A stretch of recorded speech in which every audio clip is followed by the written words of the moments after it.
بھارت کی، جو کہ پاکستان دشمنی سے باز نہیں آیا۔ 142 پاکستانی قیدی اپنی سزا کی مدت پوری کرنے کے باوجود اب تک بھارتی جیلوں میں قید ہیں اور اب تک ان کو رہا نہیں کیا گیا۔ گزشتہ چند دن پہلے جب کلبھوشن یادو کی سزا کے حوالے سے بات سامنے آئی تھی، اس کے بعد بھی کئی پاکستانیوں کو واپس پاکستان نہیں بھجوایا گیا تھا جو کہ اپنی سزا پوری کر چکے تھے، اور ان میں سے کئی ایسے تھے جن کی سزا اسی روز پوری ہوئی تھی اور ان پاکستانیوں کو بھی واپس نہیں بھجوایا گیا تھا۔ اسی معاملے پہ مزید بات کرنے کے لیے ہم نے رابطہ کیا ہے اپنے نمائندے طلحہ سعید سے۔ طلحہ، بتائیے گا اس وقت جو بھارت کی جیلوں میں 142 پاکستانی قید ہیں، ان کی رہائی کے لیے حکومتی سطح پر کیا کیا جا رہا ہے؟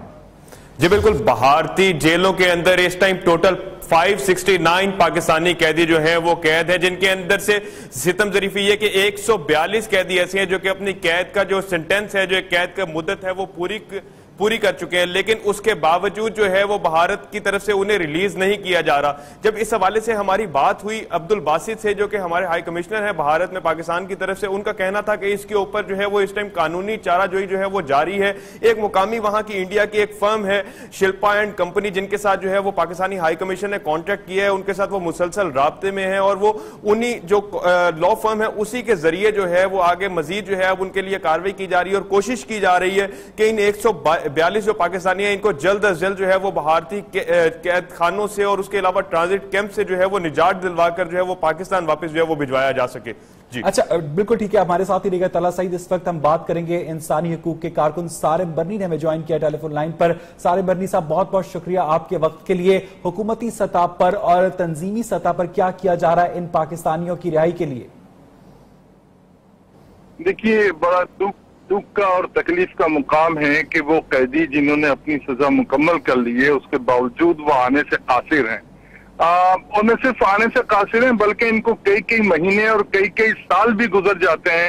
کہ جب یہاں سے جائیں گے تو وہاں سے آئیں گے۔ قیدی یہاں پہ ہو یا وہاں پہ ہو، جس نے اپنی سزا پوری کر لی ہے اس کو یا تو پھر باقی سزا، اگر کوئی اس کی باقی ہے، کوئی جرم باقی ہے تو اس میں اس کو سزا دے کے آپ رکھ سکتے ہیں، لیکن جب سزا مکمل ہو چکی ہے اس کے بعد اس کو رکھنا، اور یہ شکایات بھارت میں بہت زیادہ ہیں۔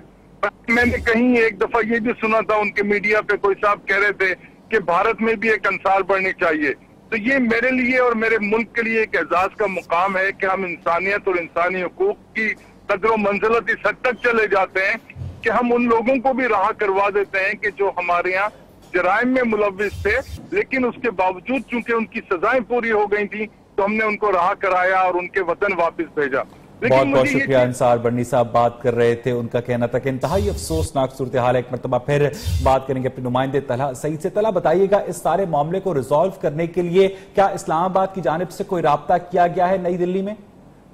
جی بالکل، اسلام آباد کی جانب سے بھی جو ہے وہ مسلسل رابطہ کیا گیا، لیکن جیسے حال میں یہ کیس ہوا کلبھوشن یادو کا، جو کہ ایک بیسیکلی ایسپونیج کیس تھا، جو کہ ہمارے ملک کے اندر دہشت گردی کی کاروائیاں، تخریب کاری کی کاروائیاں کرنے کا اسے ایک ٹاسک دیا گیا تھا، لیکن جب وہ گرفتار ہوا یہاں پر تو اس کے بعد بھارت نے جتنے بھی پاکستانی قیدی تھے وہاں پر خواہ ان کی جو ہے وہ سنٹینس کمپلیٹ ہو گئی، اور کچھ کیس تو ایسے بھی تھے، ہم نے نیو نیوز نے آواز اٹھائی پہلے ایک 10 سالہ بچی ہینا کی، جو کہ بھارتی جیل امرتسر کی جیل کے اندر ہی جو ہے وہ پیدا ہوئی، وہ وہاں پہ گئی، لیکن اس کی قسمت خراب کہ جس دن وہ کیس یہاں سے ہم نے اٹھایا اور جس دن انہیں ٹرانزٹ کیمپ میں جو ہے وہ منتقل کیا گیا، اسی دن جو ہے وہ کلبھوشن یادو کو پھانسی کی سزا جو ہے وہ سنا دی جاتی ہے۔ اس کے بعد جو ہے وہ بھارت کے ہیلے بہانے جو ہے وہ وہاں سے شروع ہو جاتے ہیں۔ بہت شکریہ طلحہ سعید، ہمارے ساتھ بات کر رہے تھے۔ 569 پاکستانی اس وقت بھارتی جیلوں میں قید ہے، جن میں سے 142 اپنی سزا کی مدت پوری کر چکے ہیں، لیکن اس کے باوجود انہیں رہا نہیں کیا جا رہا۔